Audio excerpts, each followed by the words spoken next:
በሀገራችንም ሆነ በምዕራባውያኑ ሚዲያ ላይ ዘውትር ጸባጫሪ፣ በጥባጭ፣ አሸባሪና ነፍሰ ገዳይ ሀገር ተብላ ትጠራለች። የሩቅ ምስራቁ ሀገር ሰሜን ኮሪያ።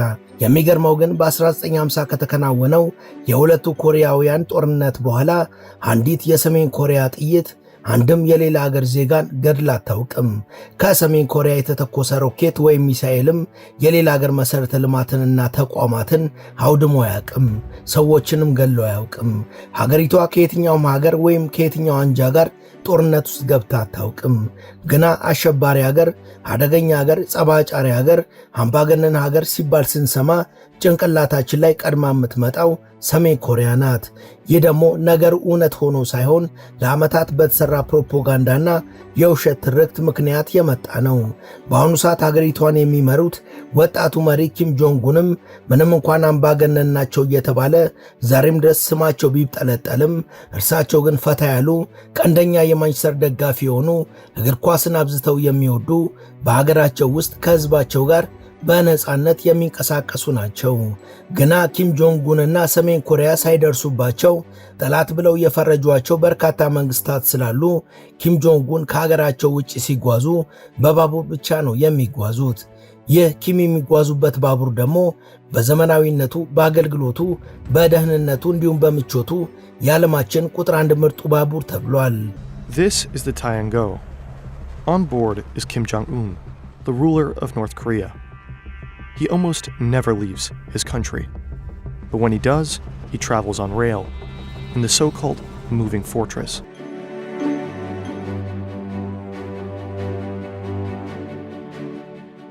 ሰላም ውድ ቤተሰቦቻችን፣ በዛሬው መሰናዶአችን ወጣቱ መሪ ኪም ጆንጉን ስለሚጓዙበት አግራሞትን ስላጫረው ባቡር እናወጋችኋለን።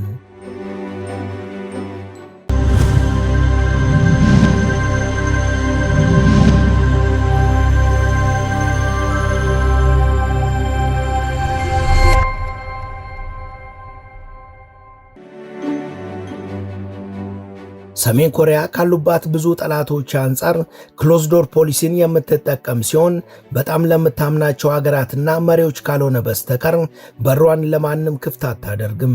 መሪዎቿና ሹማምንቶቿም እንደ ሌሎቹ ሀገራት አቻዎቻቸው ብዙ ጊዜ ከሀገራቸው ወጥተው ወደ ሌላ ሀገራት መጓዝን አያዘወትሩም። ስብሰባ፣ ጉባኤ፣ መድረክ፣ ፓናልና መሰል ክንውኖች ላይም አብዝተው አይገኙም።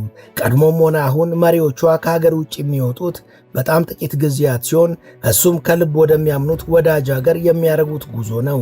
ይህ ጉዞአቸውም ታዲያ ደህንነቱና ሚስጥራዊነቱ በእጅጉ የተጠበቀ ነው። በአሁኑ ሰዓት ሰሜን ኮሪያን በፕሬዝዳንትነት የሚያስተዳድሩት ወጣቱ ኪም ጆንጉን ወደ ሩሲያ አንድ ሚስጥራዊ ጉዞ አድርገው ነበር።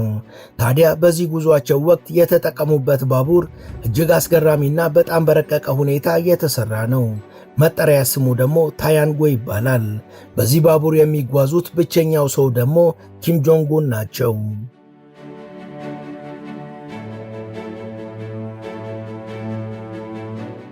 እንደ ቀድሞ የሰሜን ኮሪያ መሪዎችና አመራሮች ብዙም ከሀገራቸው የማይወጡት ወጣቱ መሪ ኪም ጆንጉን ከሀገራቸው በሚወጡባቸው ጊዜያቶች ግን የሚጓዙት በባቡር ብቻ ነው። ከባቡር በስተቀር የትኛውንም አይነት ሌላ የየብስም ሆነ የአየር ወይም የውሃ ተሽከርካሪን አይጠቀሙም። ለስራ ጉዳይ ወደ ሩሲያ ሚስጥራዊ ጉዞ ያደረጉት ኪም ጆንጉን ከሀገራቸው ዋና ከተማ ፒዮንግያንግ ተነስተው መዳረሻቸው ወደ ሆነችው የሩሲያዋ ቦስቼኔ ከተማ ድረስ የተጓዙት በባቡር ነበር። ታንያንጎ በተሰኘውና በጥንቃቄ በተሰራው ዘመናዊ ባቡር። ይህ ባቡር ካካተታቸው እጅግ የዘመኑና የረቀቁ ግብዓቶችና ከሚሰጠው ዘርፈ ብዙ ግልጋሎት አንጻር ዘ ሙቪንግ ፎርትረስ የሚል ቅጽል ስም የተሰጠው ሲሆን ትርጉሙም ተንቀሳቃሹ ምሽግ ማለት ነው። ኪም ጆንጉን ወደ ቦስቼኔ ከተማ የሚያደርጉት ጉዞ ርቀቱ ከ1000 ኪሎ ሜትር በላይ ሲሆን እዛ ለመድረስም 2 ቀን ወስዶባቸዋል። በጉዞው ወቅት ታዲያ ኪም የሚሄዱበት የታያንጎ ባቡር በሌሎች 2 ባቡሮች ታጅቦ ነው የተጓዘው። የመጀመሪያው ባቡር ከታያንጎ ፊት የሚሄድ ሲሆን ይህም የተቀበረ ፈንጂ ወይም የተዘጋጀ ወጥመድ ካለ ቼክ ለማድረጊያነት ታስቦ ነው።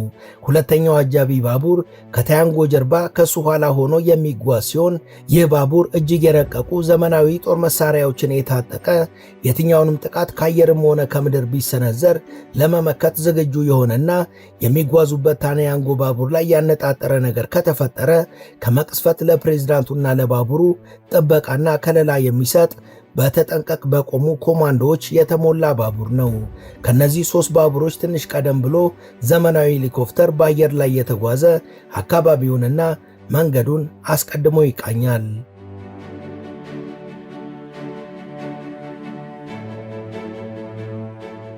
ታያንጎ ባቡር በርካታ መስኮቶች ያሉት ሲሆን ሁሉም መስኮቶች ጥይት የማይበሳቸው ቡሌት ፕሩፍ ናቸው። ከሐዲዱ ትይዩ የሆነው የባቡሩ የታችኛው ክፍልም ሆነ ጣሪያው እንዲሁም ሁለቱ ጎኖቹ በፍጹም በፈንጂ የማይፈነዱ ናቸው። የአስደናቂ ባቡር በርካታ ክፍሎች ያሉት ሲሆን የዘመኑ መሳሪያዎችን የያዘ ክፍልም ይገኝበታል። ይህ ክፍል ጣሪያው እንደ ልብ የሚከፈትና የሚዘጋ ነው። ለምሳሌ ከላይ ባቡሩን ለመምታት ሚሳኤል እየተወነጨፈ ቢመጣ በዚህ ክፍል ያለው ራዳር ሚሳኤሉን ዲቴክት ስለሚያደርገው ጣሪያው ይከፈትና በክፍል ውስጥ የተገጠመው ዘመናዊ የአየር መቃወሚያ ሽቅብ በጣሪያው በኩል ይወጣል። ከዛም እየተምዘገዘገ የሚመጣውን ሚሳኤል ዶግ አመድ ያደርገዋል ማለት ነው።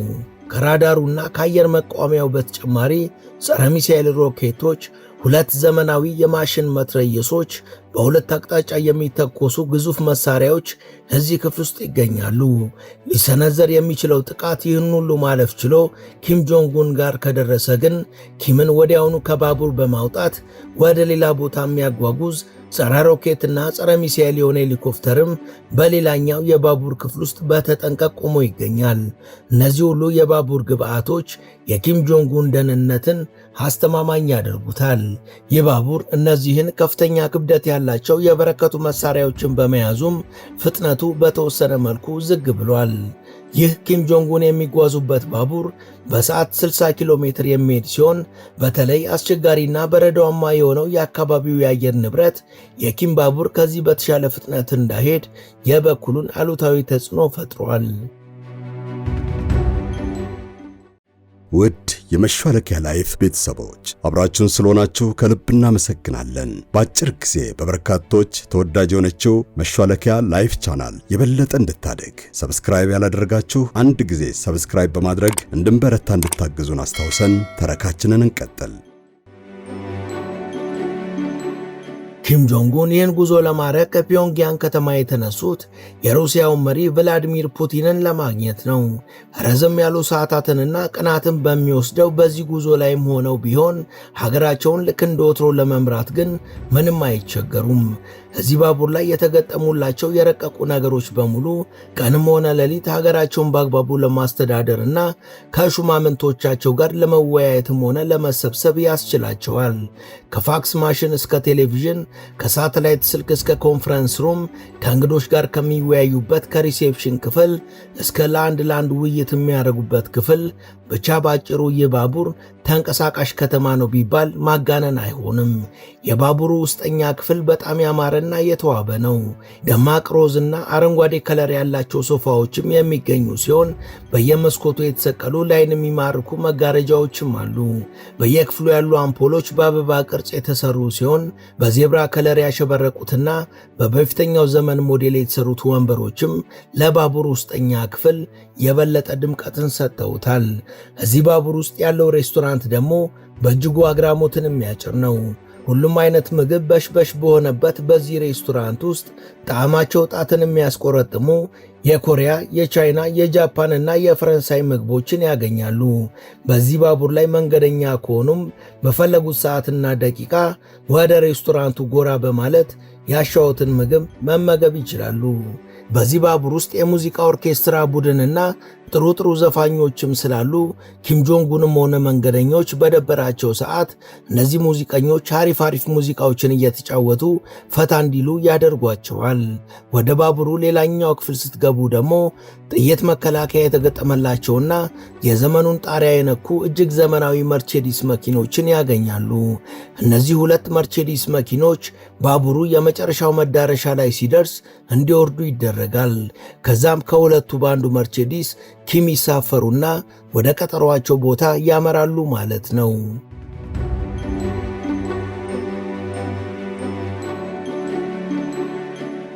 የሰሜን ኮሪያ መሪ የሆኑት የኪም ቤተሰቦች ከባቡር ጉዞ ጋር በተያያዘ ረጅም የታሪክ ቁርኝት አላቸው። ይህ የምትመለከቱት በሰሜን ኮሪያ የሚገኘው የኩሙዥ ቤተ መንግስት ነው። የቀድሞ የሰሜን ኮሪያ መሪዎች የነበሩት የኪም ኢል ሱንግና የኪም ጆንግ ኢል አስክሬን በዚህ ቤተ መንግስት ውስጥ ነው ያረፈው።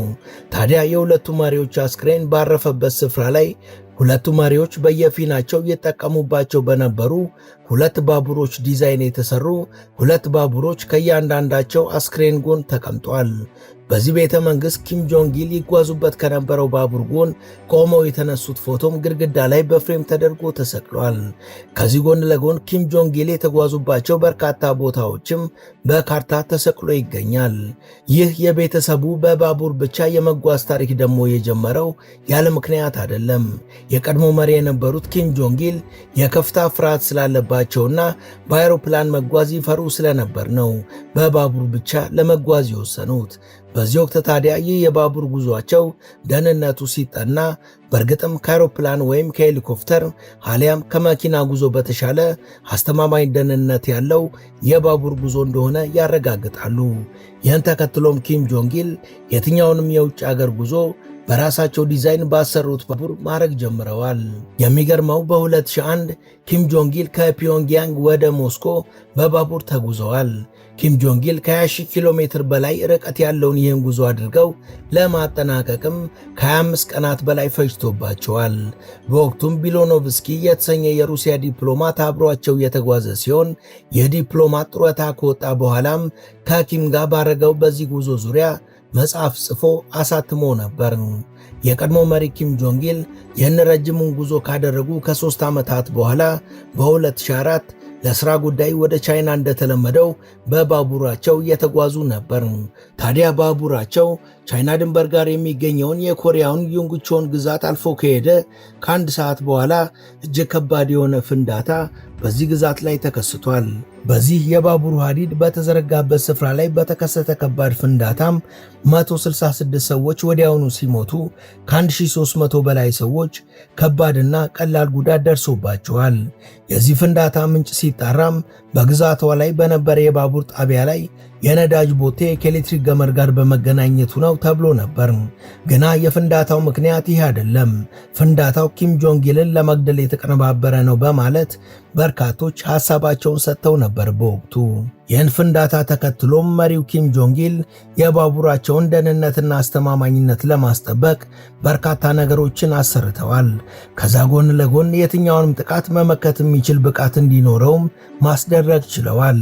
ወደ አሁኑ መሪ ኪም ጆንግ ኡንና ወደ አስገራሚ ባቡራቸው እንመለስ።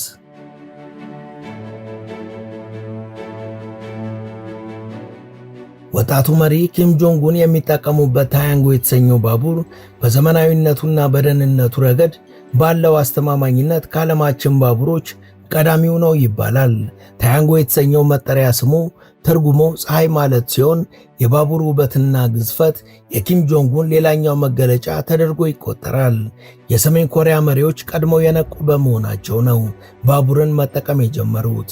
የበርካታ ሀገራት መሪዎች ግን ገና አሁን ነው የነቁትና በባቡር መጓዝን የጀመሩት በማለት በርካታ የፖለቲካ ምሁሮች አስተያየታቸውን ሲሰጡ መስማት የተለመደ ነው። በእርግጥም በተለይ የአውሮፓ ሀገራት መሪዎች ባለፉት 10 ዓመታት ውስጥ ካረጓቸው ጉዞዎች አብዛኞቹን በባቡር ነው የተጓዙት። በተለይ የሩሲያና የዩክሬን ጦርነት ከጀመረ በኋላ ሁሉም የአውሮፓ መሪዎች በሚያስብል ደረጃ በባቡር መጓዝ ጀምረዋል። የኪም ጆንግ ኡን ታያንጎ ባቡር እጅግ ያማረና በሁሉም ረገድ የተዋጣለት መሆኑ የሀገሪቷን አሁናዊ ይዞታ ቁልጭ አድርጎ የሚያሳይ ነው የሚሉ በርካታ አስተያየት ሰጪዎችም አሉ። በዚህ ባቡር ይጓዙ የነበሩት ወጣቱ መሪ ኪም ጆንግ ኡን የሩሲያዋ ቦስቼኔ ከተማ ደርሰዋል። ከዛም እንደተለመደው ከባቡሩ ወርደው ባቡር ውስጥ ከነበሩ መርቼዲሶች በአንደኛው ተሳፍረው የቀጠሯቸው ስፍራ ላይ እንደተገኙም በሩሲያው መሪ ቭላዲሚር ፑቲን ደማቅ አቀባበል ተደርጎላቸዋል።